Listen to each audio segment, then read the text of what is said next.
Hello friends, myself Chetan Thakur. Today I learn standard 10th English medium subject maths chapter number 10 exercise 10.2 question number 5. Last time we have completed question number 1 to 4 and question number 6 in homework. So start with question number 5 and after completed 5 question number 7. So in question number 5 is important for exam. One time this question asked in board exam.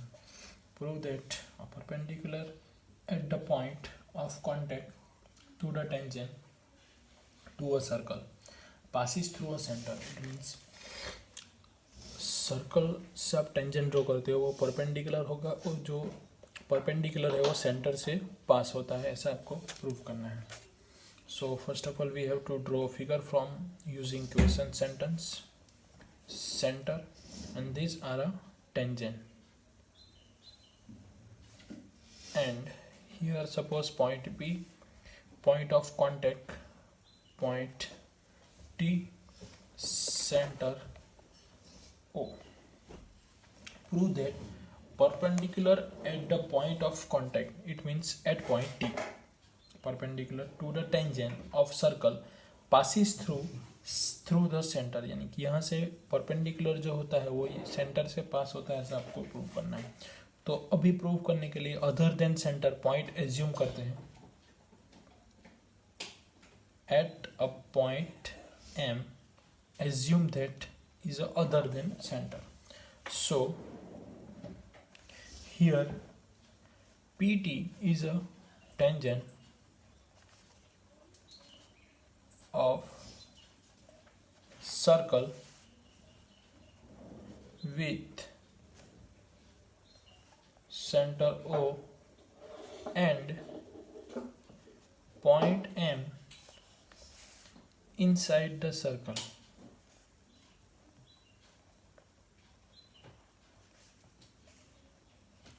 Such that MT is perpendicular to PT. Assume that. So PT is a tangent to the circle with center O and point M is a inside point, and assume that other than center, इसलिए हम assume कर रहे हैं कि MT जो point है वो perpendicular to PT है. So if possible, अगर ऐसा possible होगा तो suppose TM does not pass through center O. Suppose point M inside the circle, and if possible, suppose TM does not passes through center. So now angle MTP is equal to 90. Therefore MT is perpendicular to PT, and also OTP is equal to 90 because radius, theorem 10.1, radius and tangent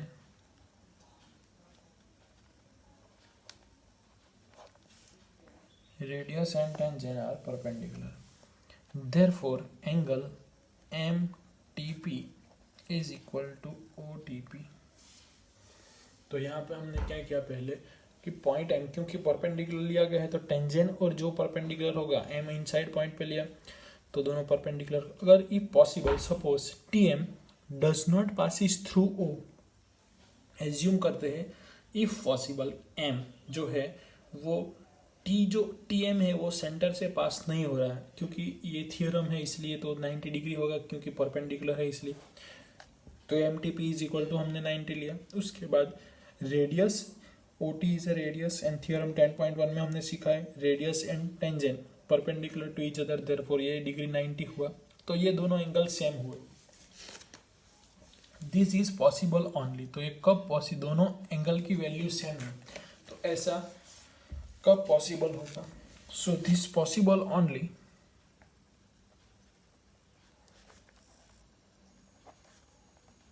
if OT MMT coincide, एक ही line होगी OT और MT की, तब ये angle, दोनों angle की value same आ सकती है. Hence MT passes through centre. MT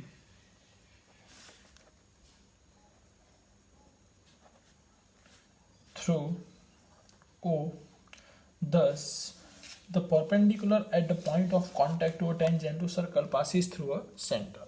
यानी कि M और O पॉइंट क्या होंगे, एक ही पॉइंट होंगे. अदर देन इनसाइड सर्कल में पॉसिबल नहीं है, क्योंकि दोनों की डिग्री सेम है, तो ये पॉसिबल नहीं है. तो इसलिए यहाँ पे जो टेंजेंट होगा वो परपेंडिकुलर होगा, और वो कहाँ से पास होगा, सेंटर से ही पास होगा. तो फिर से एक बात देख लेते हैं, इम्पोर्टेंट है.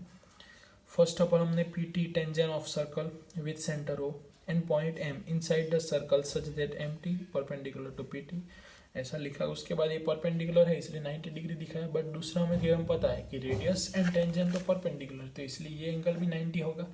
अब दोनों एंगल इक्वल हुए, तो ऐसा कब पॉसिबल हो सकता है कि को इनसाइड लाइन, यानी कि एक के ऊपर एक हुई लाइन तो एक ही होगी, यानी कि पॉइंट O और पॉइंट M एक ही होंगे, तभी ये पॉसिबल हो सकता है. तो इनसाइड सर्कल में पॉइंट नहीं ले सकते, तो इसलिए ऐसा हमारा जो स्टेटमेंट था वो प्रूव हो सकता है.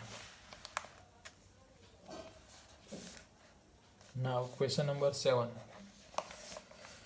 To concentric circles are radius 5 and 3. First of all आपको कॉन्सेंट्रिक सर्कल का मीनिंग पता होना चाहिए. तो कॉन्सेंट्रिक सर्कल यानी कि उसकी रेडियस डिफरेंट होगी, but radius different but centre same. तो ये first radius, second radius, 5 centimetre दिया गया है आपको, 3 सेंटीमीटर दिया गया है. Find the length of chords of larger circle with touches the smaller circle. यानी कि आपको ये लेंथ फाइंड करनी है. लेंथ ऑफ कॉर्ड सेंटर पे ले लो, ये C2 एंड ये C1, यानी फर्स्ट सर्कल और सेकंड सर्कल. तो बिग सर्कल के लिए तो एक कॉर्ड्स होगी, बट ये स्मॉल सर्कल के लिए क्या होगा, तो स्मॉल सर्कल के लिए टेंजेंट होगा. तो टेंजेंट तो परपेंडिकुलर होता है. तो next understand, C1 and C2 two concentric circle with center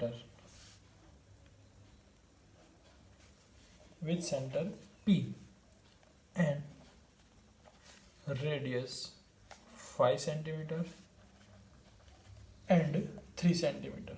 So AB chord of C1 center circle.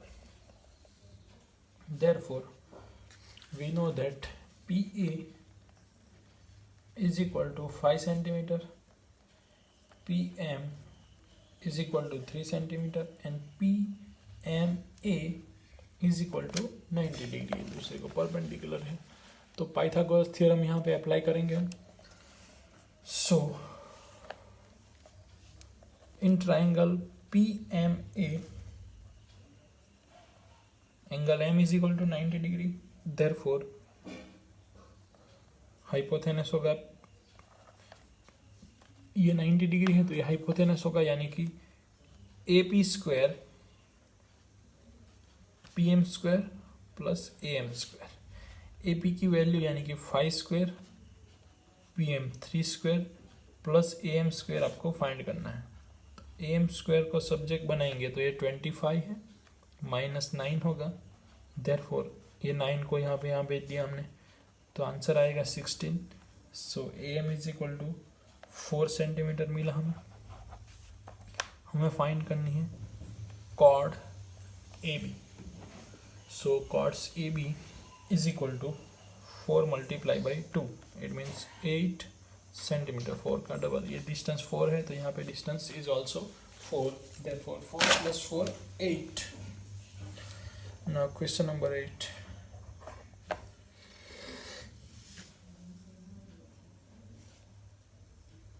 in quadrilateral ABCD drawn to a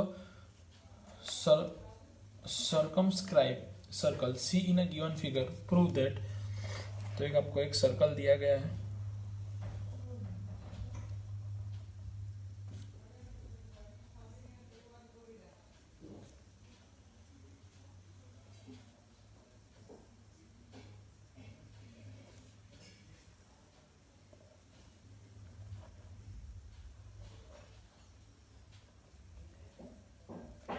circle के 4 पार्ट्स को A, B, C and D इस तरीके से, और 4 आपको पॉइंट ऑफ कांटेक्ट दिए गए हैं, P, Q, R, S। Text book में आपको फिगर देखनी है, प्रूव करना है AB plus CD।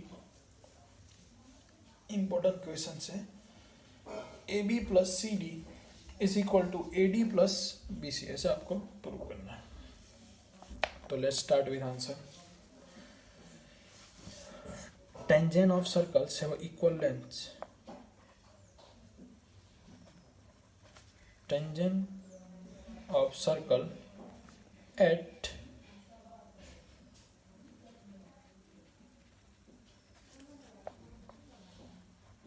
exterior point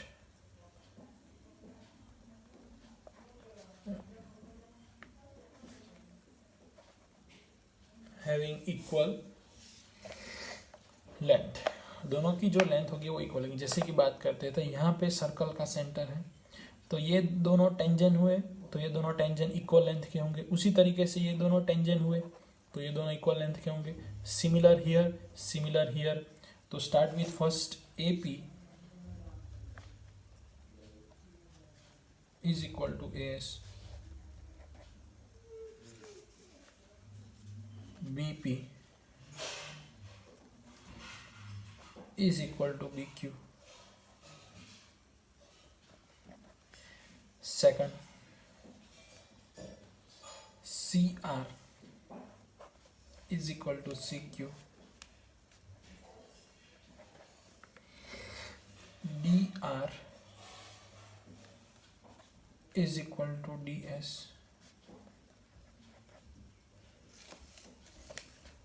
now according to this theorem इतना हम लिख सकते हैं। उसके बाद आगे तो एडिंग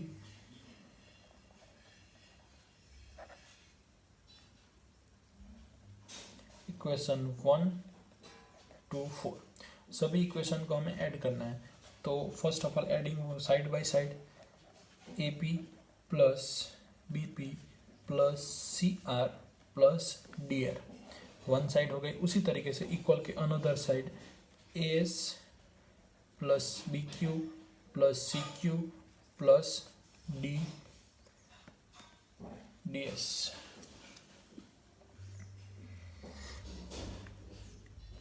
AB प्लस BP, तो ये जो साइड है AB प्लस BP, तो उसकी जगह पे हम AB लिख सकते हैं। उसी तरीके से CR plus DR, CR plus DR, उसकी जगह पे हम CD लिख सकते हैं। तो कंप्लीट हुआ। AS plus BQ, AS plus DS,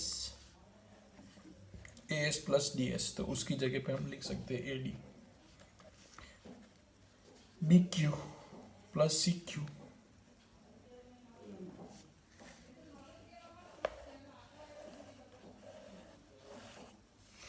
तो यहाँ पे आंसर मिलता है हमें। ये इस तरीके से हम प्रूव कर सकते हैं। इसी क्वेश्चन से एग्जाम में पूछ सकते हैं।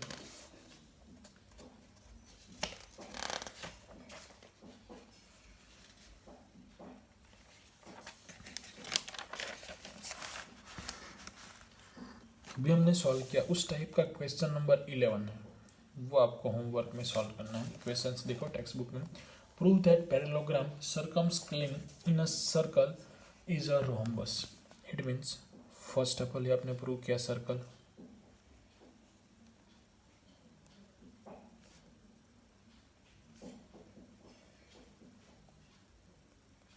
तो ये 4 पार्ट में कर रहा है सर्कल, पैरेललोग्राम होगा।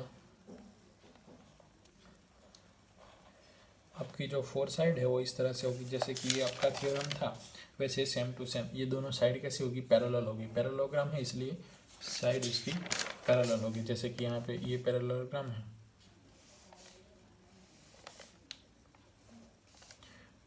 तो आप इस तरीके से जो सर्कल ड्रॉ करोगे वो इंस्क्राइब सर्कल आएगा।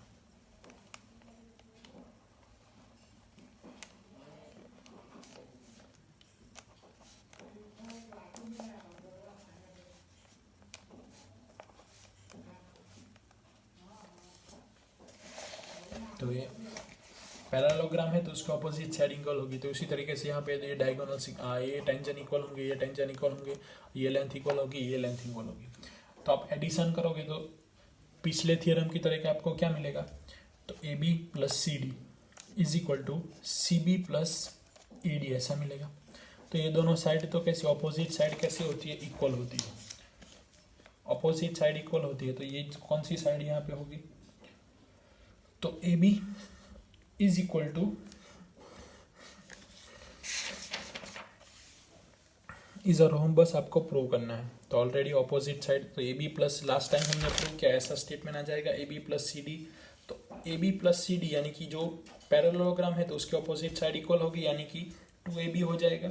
और यहाँ पे A D plus B C है तो A D plus B C is equal to क्या हो जाएगा, 2bc हो जाएगा। तो यहाँ पे A B is equal to B C आ गया। तो ये ऑपोजिट साइड तो इक्वल थी, ये साइड भी इक्वल आ गई। तो इस तरीके से प्रूव हो सकता है। तो प्रूव करना है बस। Thank you friends.